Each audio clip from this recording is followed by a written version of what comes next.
గుంటూరు పశ్చిమ నియోజకవర్గంలో డ్రైనేజీ చెరువులను కేంద్ర సహాయ మంత్రి పెమ్మసాని చంద్రశేఖర్ ఎమ్మెల్యే గల్లా మాధవితో కలిసి పరిశీలించారు. ఇటీవలి వర్షాలకు ముగిసిన ఇళ్లను పరిశీలించారు.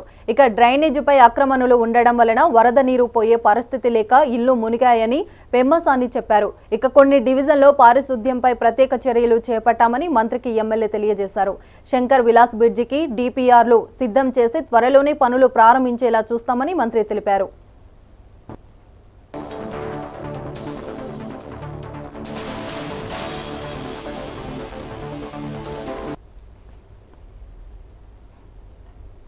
నిన్న మొన్న ఒక వరదల వల్ల విపరీతమైన వాటర్ రావటం, చాలా ఇళ్ళు మునిగిపోవటం, ముఖ్యంగా పేదవాళ్ళు అట్టడుగున ఉన్నటువంటి వాళ్ళకి బాగా ఇబ్బంది జరిగింది.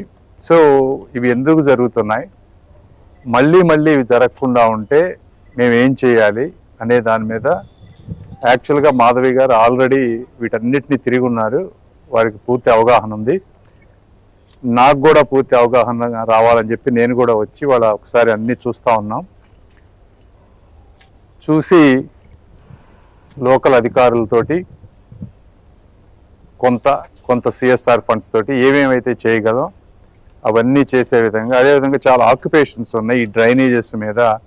పేదవాళ్ళు ఇళ్ళు కట్టుకోవటం కానీ, వాళ్ళు తీసేస్తే వాళ్ళకి లివింగ్ పోతుంది, అలా అని ఉంచితే ఓవర్ఫ్లో అయ్యి మిగిలిన వాళ్ళకి ఇబ్బంది అవుతుంది. సో వాళ్ళతోటి మాట్లాడి వాళ్ళకి కొంత కాంపెన్సేషన్ ఇచ్చి వాళ్ళకి ప్రత్యామ్నాయం చూపించి, అదేవిధంగా ఈ డ్రైనేజెస్ ఓపెన్ చేయటం ఎలా, ఇలా అన్ని విషయాల మీద చర్చిస్తూ ఉన్నాం అధికారులతోటి. ఇంకొకటి, మాధవి గారు ఒక 3 days ఒక డివిజన్లో ఒక శానిటేషన్ స్పెషల్ డ్రైవ్ తీసుకొని అందులో కాలువల్లో పూడికలు కానీ, లేకపోతే రోడ్డు మీద ఉన్నటువంటి ఇది కానీ మొత్తం క్లీన్ చేసే విధంగా ఒక డ్రైవ్ లాగా చేసి ఒక డివిజన్ని ఆదర్శమైనటువంటి డివిజన్ లాగా చేశారు ఒక 3 daysలో.